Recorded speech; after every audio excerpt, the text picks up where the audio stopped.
Fala, família da Natação Criativa! Estamos presentes para mais um episódio de podcast. E hoje eu tenho aqui do meu lado Josiane. Muito obrigado pela presença, Josiane. E agradecer muito a sua presença aqui no nosso canal de Spotify, de YouTube. Eu que agradeço e venho acompanhando há tanto tempo a importância que tem esse canal hoje, né, para disseminar mesmo tanto o campo da natação como o desenvolvimento. Você é um guerreiro aí da atualidade, né? Muito obrigada pela oportunidade. E queria saber como a Josiane Machado começou na natação, os primeiros passos, um pouquinho da história. Eu sei que a gente vai ter que resumir, senão a gente fica aqui o dia inteiro, né? Então, um pouquinho de como você chegou na natação.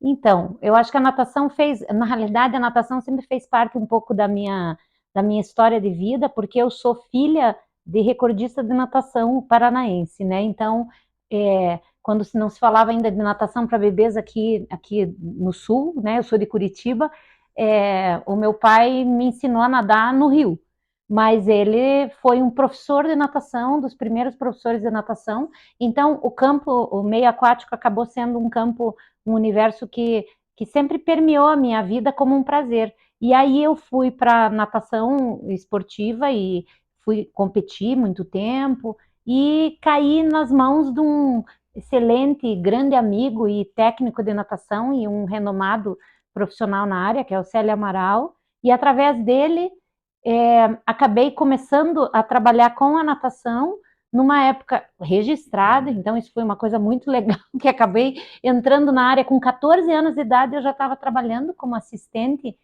14 para 15 anos, de natação infantil e bebês ali, que era o começo da natação de bebês, e acabei nunca mais saindo dessa área, né? Então, se vão aí 43 anos de história com a natação como uma paixão na minha vida. E vieram várias formações, né? Psicologia, até a gente chegar aqui na psicomotricidade.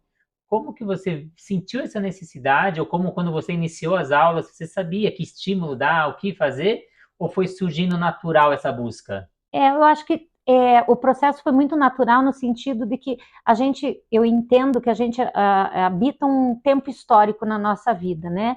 A gente nasce num certo tempo e conforme o tempo que você nasce e as escolhas que você vai fazendo, todas as variáveis que te afetam e vão te transformando em quem você tem um sentido, né? E nada é por acaso. Então, dentro dessa visão, eu comecei a entender o processo do desenvolvimento, porque eu caí numa educação física, que foi minha primeira formação, primeiro com a natação, encantada com esse campo da aquática, com as crianças, de repente eu caio num campo muito tecnicista.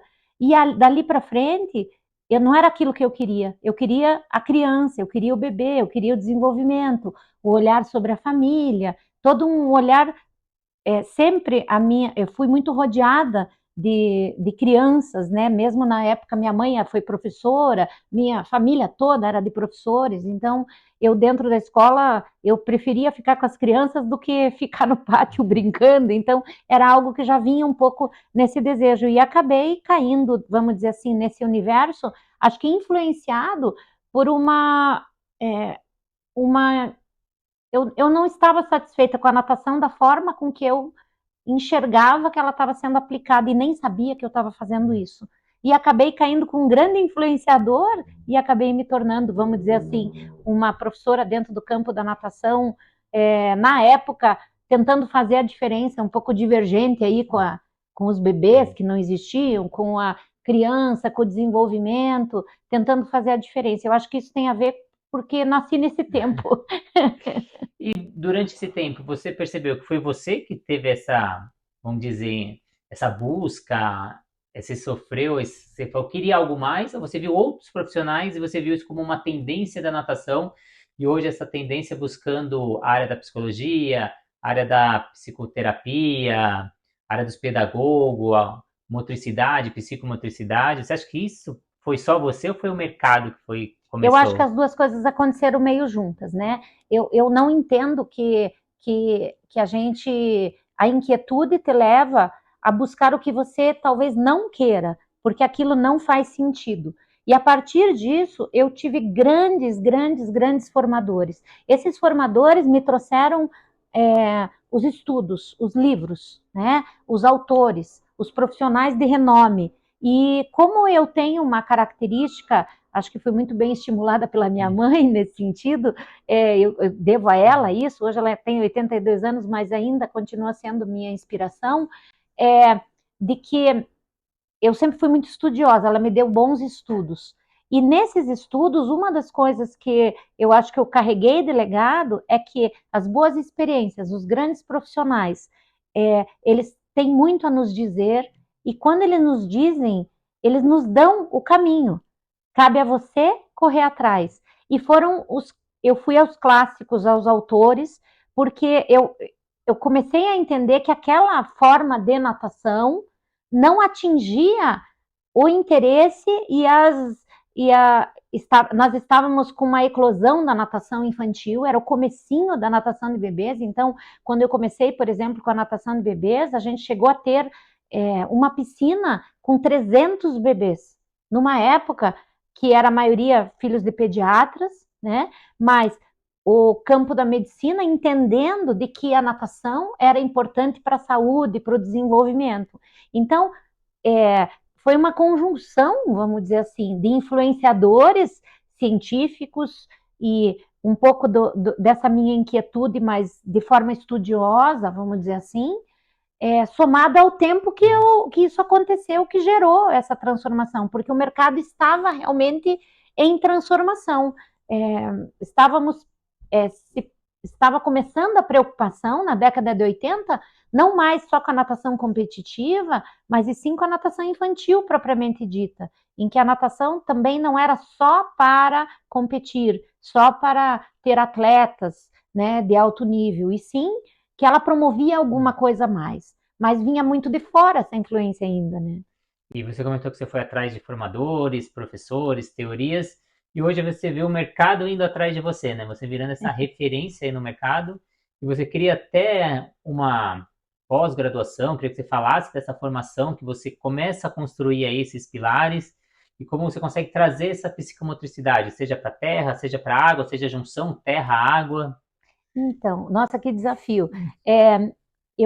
A psicomotricidade, eu entendo que ela foi, na época que eu comecei a estudar, foi o lugar onde, dentro da minha formação, eu tinha uma teimosia de entender que o ser humano ele era mais completo. Então, se eu tivesse que hoje definir, você, mas o que te gerou essa mudança, foi acreditar que o ser humano ele não era fragmentado, né? Então, todos os meus estudos partiram da filosofia, e a partir da filosofia, eu fui tentando entender, justamente pela base cartesiana, né, que a gente não podia separar mente e corpo. E aí, na educação física, eu tinha muito a questão motora, mas eu não tinha o nadador ou mesmo o sujeito ali, a criança e o adulto que nadava. E aí eu fui para a psicologia. Só que aí, quando eu comecei a linkar essas duas coisas, aparece também na minha história uma mãe de um menino de natação para bebês, uma psicóloga, que na época a gente estava fazendo a transformação da metodologia para uma metodologia mais dinâmica, mais lúdica, que não fosse só focada nos movimentos do nado para a criança aprender a nadar e atravessar a piscina, e sim, muito mais que isso, no sentido de desenvolvimento, e ela me questiona o que eu tinha, se eu colocasse a brincadeira, se eu colocasse essa parte psicomotora, que garantias eu tinha que aquela aula ia dar certo. E essa pessoa, ela era uma psicomotricista das primeiras do Brasil, né? Ela é a 20ª, só que eu também não sabia que ela era a 20ª e eu me tornei a 23ª, porque não tinha muita gente mesmo. Então, ela deflagrou a tentativa de juntar o movimento com a emoção, com o pensamento, através de uma criança que vive isso muito intensamente dentro de uma prática aquática, né? E acabei, nesses processos, estudando e escrevendo, junto com esses profissionais da natação de bebês. Então, eu não vou falar nenhum aqui em especial, porque eu acho que vou ter problemas, mas são da Academia Brasileira dos Profissionais de Natação Infantil, vários deles, que foram me chamando para dar algumas palestras para falar desse desenvolvimento psicomotor. eu fui aprofundando isso e a partir do desenvolvimento psicomotor fui entendendo que a psicomotricidade era uma ciência, era muito mais que isso.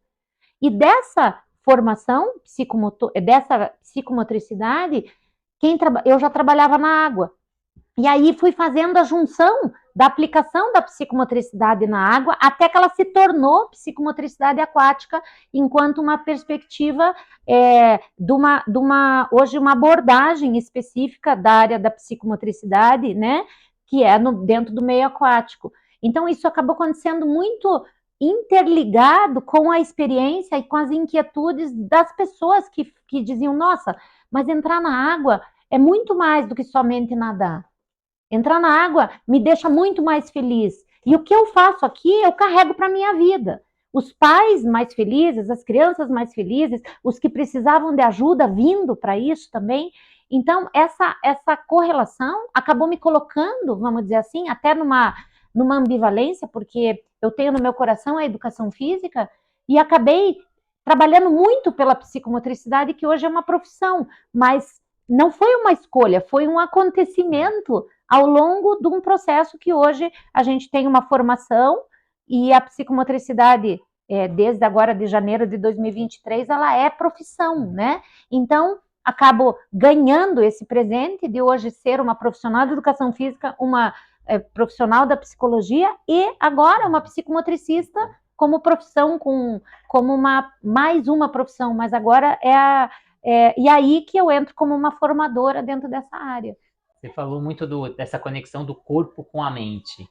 E a gente vem com a natação, quando ela surgiu no Brasil, lá na década de 50, 60, nos clubes associativos, que eram voltados para a formação de atletas, que a gente visava muito a parte motora. Isso. Você acha que essa vem como tendência aí a gente fazer esse movimento mais global, a parte cognitiva, social, afetiva, desse ser humano que começa com a gente ali de bebê e vai se desenvolvendo, e se desenvolve na água e se desenvolve como pessoa?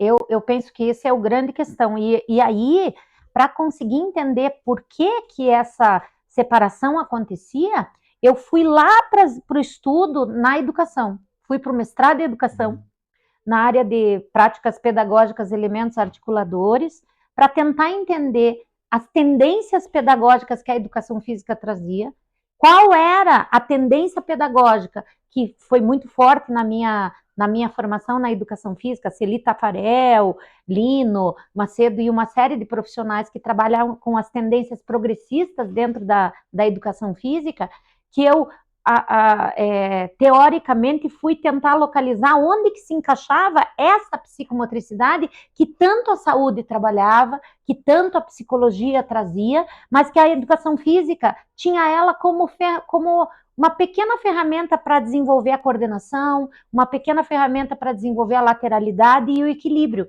E na realidade, ela era muito mais que isso. E quando eu faço essa localização de que na educação física ela fazia parte de algumas tendências pedagógicas que eram progressistas, foi na educação e daí na filosofia que o eixo da corporeidade, que é o que embasava as teorias progressistas, se aproxima do eixo da psicomotricidade, que tem como elemento principal o corpo. E aí as duas coisas se unem, né? Porque é através dessa criança que se move, mas que quando se move, pensa, sente e age ao mesmo tempo, e não só aspectos físicos, aspectos cognitivos, aspectos socioemocionais, essas questões acontecem de uma maneira interligada, e que isso tudo tinha uma complexidade muito maior do que somente você trabalhar com os eixos afetivo, cognitivo separadamente, que era o que eu tinha de aprendizagem dentro da educação física. Foi aí que eu entendo hoje que isso entrou dentro do campo da natação infantil e não sai mais.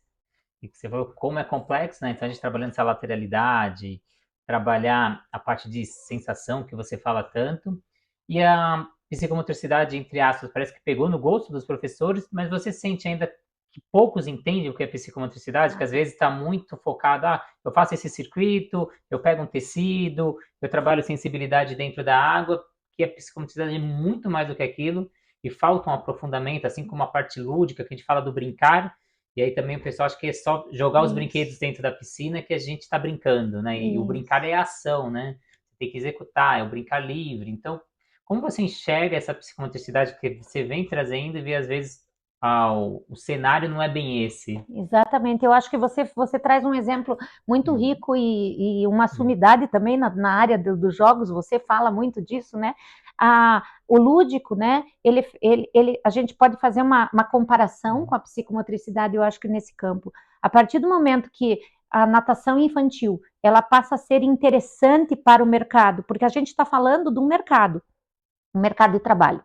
Né? Um professor de natação, ele se torna um professor de natação depois que ele se forma, porque ele acredita, mas porque ele acredita que dali ele vai tirar seu ganha-pão. Não adianta a gente dizer outra coisa.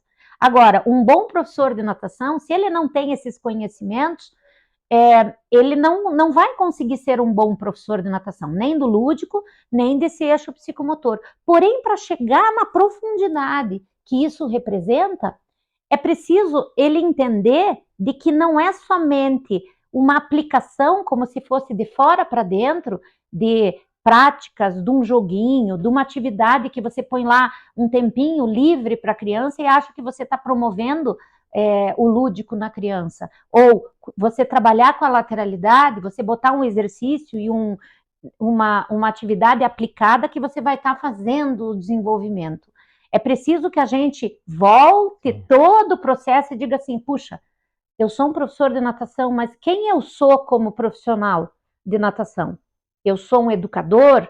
Eu quero ser um profissional que vai trabalhar um pouquinho mais além, eu vou trabalhar além de um educador, eu sou um profissional de educação física, quero trabalhar com a dificuldade do outro, então eu vou entrar na natação terapêutica, eu vou escolher trabalhar com a questão da diversidade. Tudo isso foi acontecendo e exigindo desse profissional um conhecimento muito mais profundo, ao mesmo tempo que essas áreas elas vão se especializando cada vez mais, né? E que você começa a entender de que o processo, sem o desenvolvimento da criança, e você entender que se a criança não se apropria do que o mundo lhe apresenta, e você não olha para essa criança para que ela se Hum. aproprie, se o professor não está atento para onde o olhinho da criança vai, para onde o interesse da criança vai, você não vai conseguir. Não adianta você botar uma atividade e jogar uma bola se ela ali não está interessada.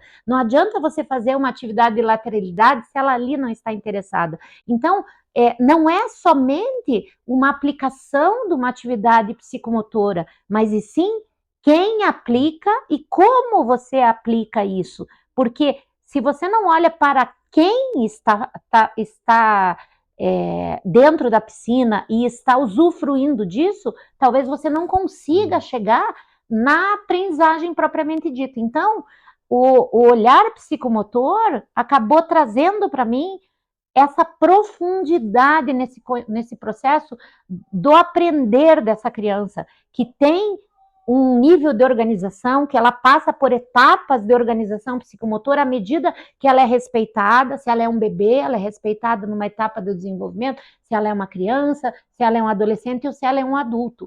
E isso permeia uma complexidade muito maior. Então, foi desta forma hoje que eu entendo que a psicomotricidade não é possível a gente só ficar na aplicabilidade. Não dá para aprender pela internet. Não dá para aprender olhando lá um Reels e dizendo, nossa, a gente vai fazer isso, nossa, que ideia bacana. Mas a criança que você está, o ambiente que você está, que é o espaço, a relação que você estabelece ali, a realidade de que piscina é essa que você está, qual é o campo e o objetivo que você tem naquele determinado ambiente ou daquela academia, escola que você está. Se você não situa essa complexidade, aquele exercício aplicado, ele perde totalmente o fundamento. Você falou de a gente enxergar quem está na água. Eu acho que esse que está na água que dita o caminho que a gente vai tomar. Isso. Então, olhar para o aluno, o que ele necessita, qual é o melhor caminho para ele. E aí, se vai ser o lado psicomotor, se vai ser o lado do lúdico, se vai ser o lado do tradicional. Então, não existe o melhor forma, mas a melhor forma para aquela pessoa, né? Exatamente, E exatamente. que estratégias você dá para quem está aí do outro lado, deve estar se perguntando, mas e aí? E na prática, que estratégias eu utilizo utilizando a psicomotricidade dentro da água? Então, eu acho que é bem importante a gente estar falando disso nesse momento, porque entra essa contradição do momento histórico que eu estou trazendo, é a minha base, né? A minha base eu acabo fazendo porque você diz assim, nesse momento histórico, o que isso quer dizer com isso? É uma base teórica mesmo. Hoje, a gente precisa agir sobre esse meio do jeito que ele está, com as influências que a gente tem, com as realidades virtuais, com a questão desse mundo contemporâneo que está aí, que a gente lida com uma criança que está pulsante do mesmo jeito que ela era, só que ela tem oportunidades diferentes do que era a nossa geração. Então, a psicomotricidade também precisa acompanhar esse processo. E quando a gente trabalha com atividades psicomotoras, você dentro de um trabalho que você tenha uma base onde, dentro da sua metodologia, você acredita que é essa criança que você quer promover o desenvolvimento. Se você tem na sua metodologia a possibilidade de entender que é nesse universo em que ela se relaciona com o meio, as atividades psicomotoras, elas acabam sendo o suporte, a referência que um professor de natação, as estratégias que ele vai usar, que são intituladas em caixinhas, vamos dizer assim, que é um pedacinho do que é a psicomotricidade, que seriam os fatores psicomotores. Os fatores psicomotores, eles são os fundantes, como se fossem as ferramentas que a psicomotricidade usa, que é coordenação, noção de esquema corporal, a tonicidade, a lateralidade, o equilíbrio, a noção de espaço temporal e assim por diante, são vários, né? Eu faço essa distinção num dos meus livros que eu divido, focado nesse desenvolvimento, em que você entende que esses fatores, para cada um deles, você pode muito bem trabalhar, por exemplo, a noção de corpo, quando você está trabalhando com a criança, a possibilidade dela perceber-se frente à parede e frente à água que está na frente dela. Aí você põe uma plataforma e você coloca ela numa superfície rasa e dali a pouco você brinca com ela dela sair da posição de pé e da posição, e tudo isso a gente ensina na natação, né? Você vai trabalhar com ela numa posição horizontal para que ela comece a se ambientar com a propulsão, por exemplo, e ela está naquela descoberta. Uma atividade aplicada seria você pensar nas atividades que promovam para que essa criança deseje sair, por exemplo, de uma posição vertical e ela queira passar para a posição horizontal. Ora, dá para fazer isso, por exemplo, um exemplo, quando você põe ela num degrau e você coloca brinquedos e ela tem que ir de encontro e ela vai, muitas vezes, se obrigar a sair de uma posição, porque de pé ela não vai conseguir chegar lá, e ela está no degrau porque é onde estão os brinquedos. Ou você pode, muitas vezes, pedir para ela sair da posição vertical e se deslocar na posição horizontal. A forma com que isso é trabalhado é que vai fazer a diferença, porque a aplicação da psicomotricidade na água são os exercícios que você pode fazer. Então, quando você está trabalhando, por exemplo, você não está trabalhando só corpo, você está trabalhando a noção de espaço, você está trabalhando a noção de profundidade, você está trabalhando a coordenação e a dissociação, porque quando ele vai ficar na posição horizontal, ele percebe que ele tem que fixar os braços, mas as perninhas têm que se movimentar, então uma parte do corpo se mexe e a outra parte fica parada, e tudo isso está gerando a compreensão de que ele é capaz de fazer algumas coisas. E ainda não estou ensinando natação. Então, eu entendo que as atividades de psicomotricidade como suporte, como recurso, como estratégia para um profissional de educação física, justamente ele concretiza a maneira com que a criança pode se encantar com a natação. Eu entendo, e daí, se eu ainda colocar isso de uma maneira divertida, que eu inclua o brincar, que eu inclua o lúdico, que eu crie estratégias, que eu use da imaginação, que eu descubra qual é o elemento, qual é o personagem que essa criança gosta, e eu embarque no que essa criança me mostra, você vai criar muito mais estratégias a partir de um pequeno exemplo que eu dei. E você tem, né, a água é vida e fala que a solução está no movimento, né? Que tudo parte desse movimento e desse movimento consciente, né? Então, qual a importância também desse aluno não reproduzir por reproduzir e entender esse movimento? É, o movimento é o que o próprio nome já diz, né? Movere, né? Que faz essa pulsar, essa questão da ação que pulsa e que muitas vezes a gente nem sabe que está em movimento, está com movimento interno, esse movimento que subentende de que ele começa muito antes de uma ação propriamente dita. Para a gente começar uma ação, a gente precisou sentir, a gente precisou perceber o que está ao nosso redor e aí transformar numa ação consciente. Todo esse processo depende de alguém que nos chame, que nos cative, que nos oriente. Quando o professor de natação descobre que ele é o agente dessa transformação, os movimentos que dali se derivarão, que vão ser, a princípio, movimentos livres, né, onde ela faz as descobertas a partir do que ela tem de possibilidades, depois movimentos combinados e movimentos semi-estruturados, até movimentos sucessivos, e daí chegar nos movimentos coordenados, vai ser uma experiência de uma tomada de consciência que vai acontecendo à medida que esse corpo segue pulsando e segue se organizando. Então, existem, a psicomotricidade coloca dentro do campo a gente dentro da natação acaba usando muitos autores do desenvolvimento, como Galahu, Osmund, lá que fala dos movimentos rudimentares, para depois chegar nos movimentos especializados.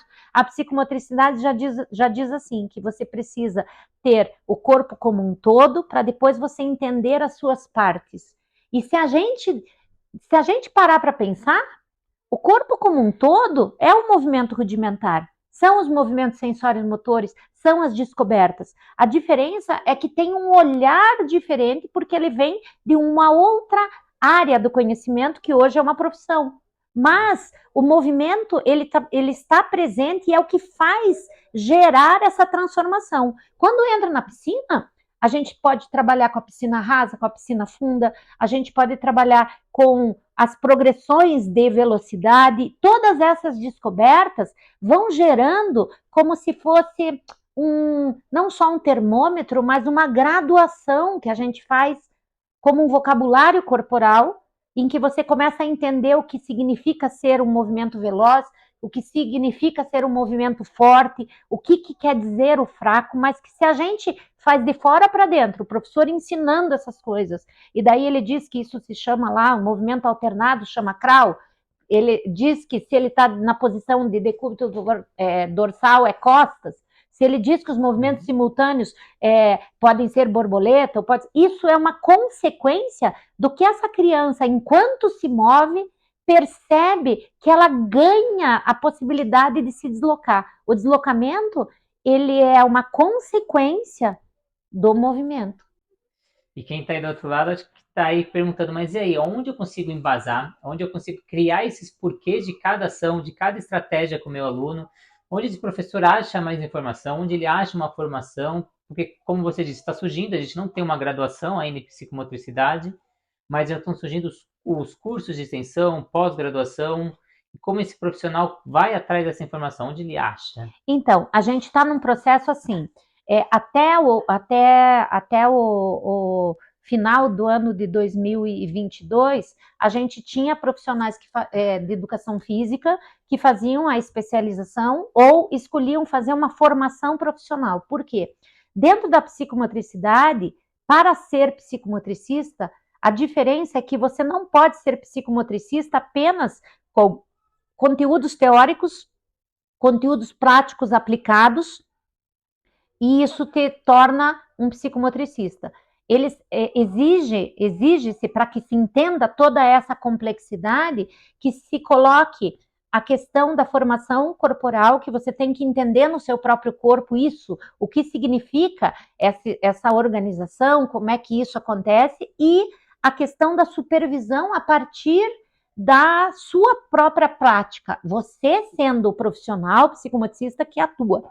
Essa é a grande diferença. Então, enquanto não tinha profissão, a gente tinha formação, e as especializações. Agora que virou profissão, a formação que tem esse tripé, que trabalha a parte teórica, que tem a parte de formação corporal e tem a parte didática, que a gente chama dessa parte da supervisão e da pessoa passar por se ver atuando, é a condição para que essa pessoa ela entre e se adentre na área da psicomotricidade como psicomotricista. Na educação física, a gente continua defendendo que um especialista, como reconhecimento no MEC, ele vai dar os conteúdos, ele vai explicar essa aplicabilidade, ele vai trazer essas estratégias, e existem várias especializações no Brasil, né? Ele vai aprender todos esses conteúdos, mas ele não vai ter a experiência da prática corporal pessoal e nem a supervisão. Então, o profissional hoje, ele tem essa possibilidade e continua tendo a partir dessa formação profissional, que é a Associação Brasileira de Psicomotricidade, que homologa e regulamenta a profissão do psicomotricista, e que se ele desejar ir para esse campo profissional, ele necessita estar nesse lugar, senão ele não pode dizer que ele é psicomotricista. Ele é um professor de educação física que utiliza da psicomotricidade na natação, mas ele não é um psicomotricista. Ele é um especialista em psicomotricidade, mas ele não é um psicomotricista. Essa foi a diferença, né?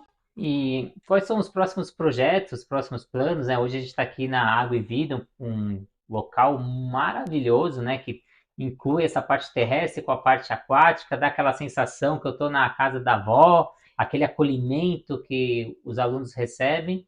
E quais são os projetos daqui para frente, né? A gente vê até o cenário lá atrás, com o trabalho ali de psicomotor. O que a Josiane vai ainda contribuir ainda para o mercado aí da educação física, psicomotricidade? A gente tem o curso ali na plataforma Educar, que é um dos mais vistos ali, mais requisitado, o pessoal pede mais cursos cada vez mais, mas eu queria saber desses projetos, o que a Josiane promete aí para frente? Então, eu me encontro num momento bastante interessante, porque para a natação, eu entendo que eu estou muito engajada em fazer essa distinção do que é psicomotricidade na água e do que é a psicomotricidade aquática, para justamente fortalecer o campo da natação, tanto quanto o campo do psicomotricista. Porque se isso aconteceu em termos de evolução, e não é a gente que escolhe, sim, a sociedade vai criando as novas profissões, eu vejo que entra uma nova profissão onde eu tenho uma responsabilidade. Mas a Josiane e Água e Vida e todos esses projetos